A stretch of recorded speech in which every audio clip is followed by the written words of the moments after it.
A alma é como uma planta. Os sonhos como os brotos vão arrebentando nela e se abrindo em floradas. A mágoa que ronda a alegria de perto entra no coração sempre que o encontra aberto. Fechar ao mal de amor, nossa alma adormecida é dormir sem sonhar. É viver sem ter vida. Ter a um sonho de amor, o coração sujeito é o mesmo que cravar uma faca no peito.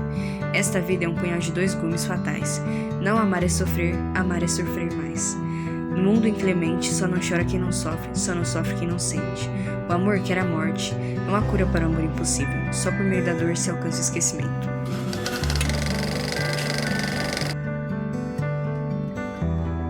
Paulo Menotti Del Picchia nasceu em 20 de março de 1892 em São Paulo.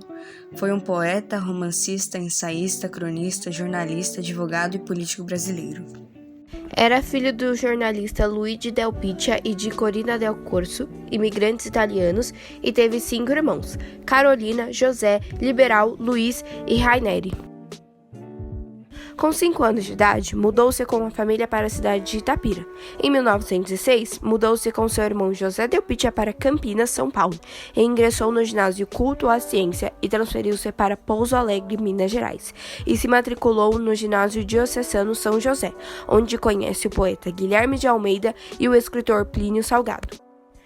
Escreve os primeiros poemas, que posteriormente são publicados no livro Poemas do Vício e da Virtude, de 1913.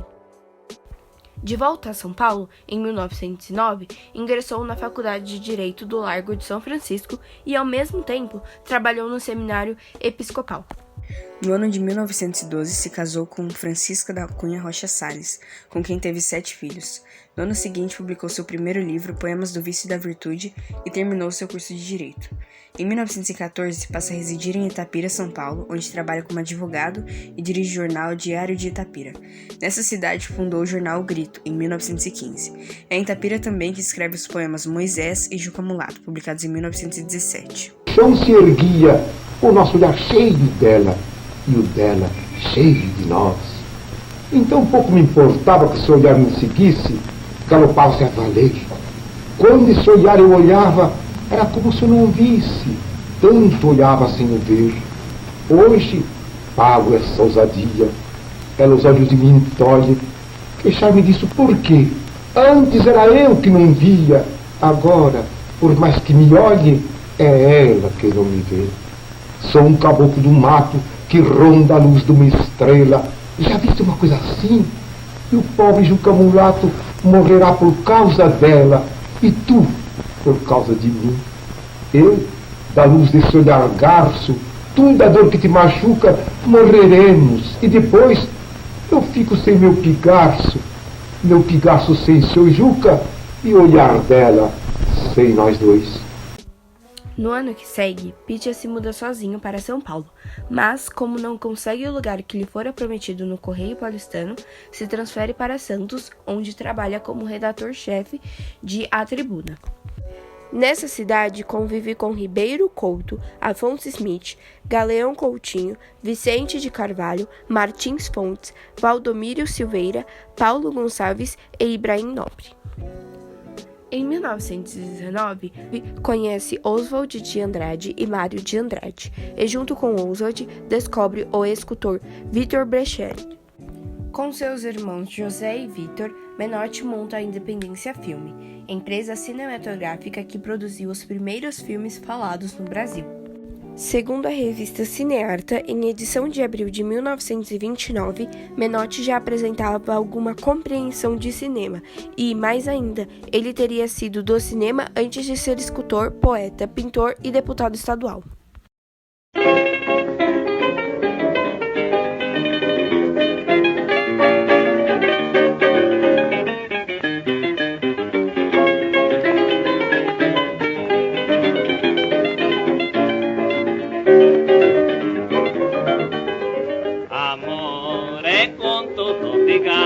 Eu não vou mais nesse barco, pois deixei de ser otário. Eu quero é nota pra poder viver.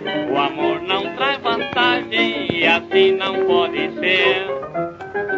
Amor é com todo vigário. Eu não vou mais nesse barco, pois deixei de ser otário. Eu quero é nota pra poder viver. O amor não traz vantagem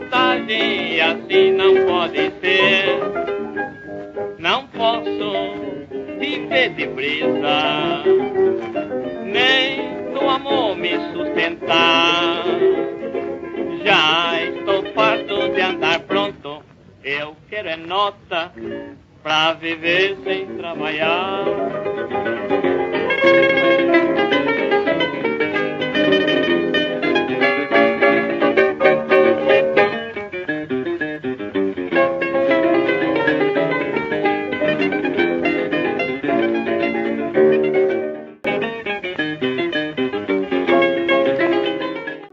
Ainda em 1920, Piquet instala uma fábrica de relógio para torres de 3 igrejas, funda com Oswald de Andrade a revista literária Papel e Tinta, publica o 3º livro de poesia Máscaras e também seu primeiro romance, Flama e Argila. Em fevereiro de 1922, é um dos líderes da Semana de Arte Moderna, realizada no Teatro Municipal de São Paulo. A segunda noitada, a 15ª desse mês, é comandada por Menotti, que também pronuncia uma conferência. Publica o poema A Angústia de Dom João, a novela A Mulher que Pecou e o romance O Homem e a Morte. Sai a segunda edição de Máscaras. Conhece Joaquim Nojosa, difusor do modernismo em Pernambuco. Conhece Tarsila do Amaral, que chegara de Paris em junho desse mesmo ano, e é formado o Grupo dos 5, com Mário de Andrade, Menotti Del Picchia, Anita Malfatti e Tarsila. E depois me assustou a proporção que foi tomando a homenagem que me quiseram prestar pelo meu jubileu literário. Eu refugi a essa homenagem quanto pude, mas depois verifiquei que ela não se dirigia a mim, Menotti Del Picchia, mas se dirigia à minha geração. Era aos companheiros da Semana de Arte Moderna de 1922 que se levantava esta onda de simpatia. E eu, então, me tornei um procurador, principalmente dos 2 grandes mortos, de Oswaldo de Andrade e de Mário de Andrade. Nesse sentido, aceitei a manifestação que me fez ser. Em 1937, funda com Cassiano Ricardo e Cândido Mota Filho o movimento Bandeira e dirige ao lado deles o jornal Anhanguera, órgão do movimento. Menotti Del Picchia se candidatou a uma cadeira na Academia Brasileira de Letras em 1940. Ele desistiu da eleição para beneficiar o escritor Manuel Bandeira. Entretanto, voltou a se candidatar em 1943, quando foi finalmente eleito. Sua posse aconteceu em 20 de dezembro, quando ocupou a cadeira número 28. Posteriormente, em 1942, recebeu o prêmio da Academia Brasileira de Letras pelo seu romance Salomé. Participa em Buenos Aires em meados de 1947 como delegado brasileiro do Congresso de Escritores e Livreiros da América Latina.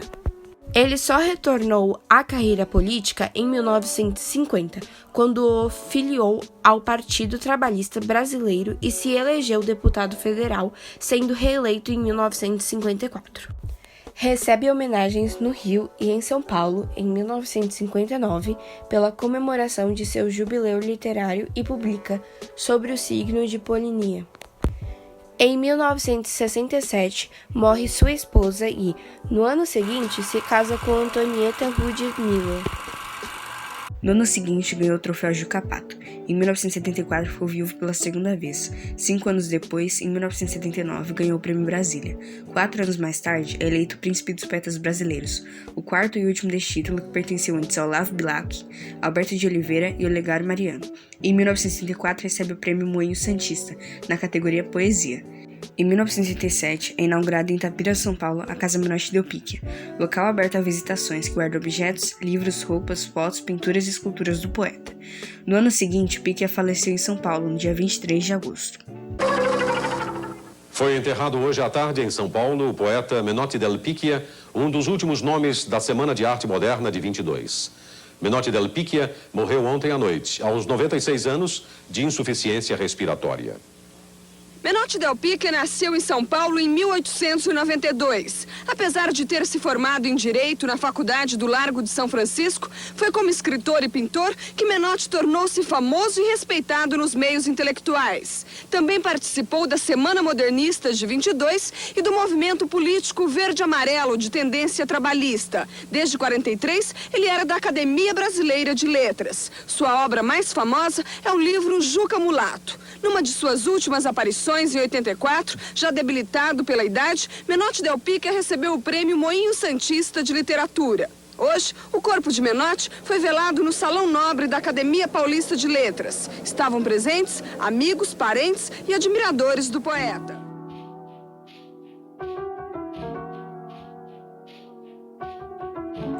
Menotti Del Picchia faz parte da primeira geração modernista, que apresenta as seguintes características: visão crítica dos símbolos nacionais, liberdade de criação, uso de versos livres, aproximação entre fala e escrita, ironia, busca de identidade nacional e anti-academicismo. A importância histórica de Menotti Del Picchia para o modernismo brasileiro é consensualmente reconhecida. Para além de ter sido responsável pela apresentação dos pressupostos estéticos durante a Semana de Arte Moderna, o autor militou em favor do movimento em sua coluna diária no Correio Paulistano, tornando-se assim um de seus principais cronistas. O livro de estreia Poemas do Vício e da Virtude apresenta tom grandiloquente e imagens preciosas, movendo-se ainda pela inspiração romântica, como revela o trecho de Cantiga do Sapateiro. De distoso e contrafeito. Eu numa ânsia me debato, se ela voltar como um louco, nem que morra dentro em pouco. Tiro o coração do peito e dele faço um sapato. Em 1917, inaugura-se uma importante vertente na obra do autor, a dos poemas dramáticos, no seu caso dirigidos mais à leitura que à encenação. Nesse caso, são publicados Moisés, cuja inspiração bíblica dará origem também a Jesus, e Juca Mulato, com quem se notabilizou. Esse livro antecipa, apesar da persistência na idealização romântica, um dos temas mais centrais ao modernismo, a busca pelo dado essencialmente nacional, revelada na figura do caboclo, cuja paixão impossível pela filha da patroa se retrata em versos pitorescos e ritmados, com influência próxima à oralidade. A aproximação efetiva com a estética modernista se inicia com Chuva de Pedra, que desmistifica a visão romântica expressa nos livros anteriores, e se consolida em República dos Estados Unidos do Brasil, com versos livres em torno de assuntos nacionais. A afinidade de Picchia com autores como Mário de Andrade e Antônio de Alcântara Machado se faz notar em poemas como Torre de Babel, em que canta diferentes nacionalidades formadoras da cidade de São Paulo. Italianos joviais, húngaros de olhos de leopardo, caboclos de Tietê arrastando caipira, bolchevistas da Ucrânia, polacos de Wrangel, nipões de altos como gnomos anicos talhados em âmbar. No que diz respeito à obra em prosa, o autor dedicou-se à narrativa de aventura e ficção científica. Esses seus escritos foram por ele mesmo considerados obras menores. Sobre a República 3000, afirmou-se tratar de zona recreativa que não confina sequer com o plano da arte. O projeto do autor de atingir leitores não cultos, razão talvez para o grande sucesso popular de Juca Mulato, leva Alfredo Bossi a definir o conjunto dessa produção como singular no contexto modernista, no sentido de um descida de tom que lhe permitiu aproximar-se do leitor médio e roçar pela cultura de massa.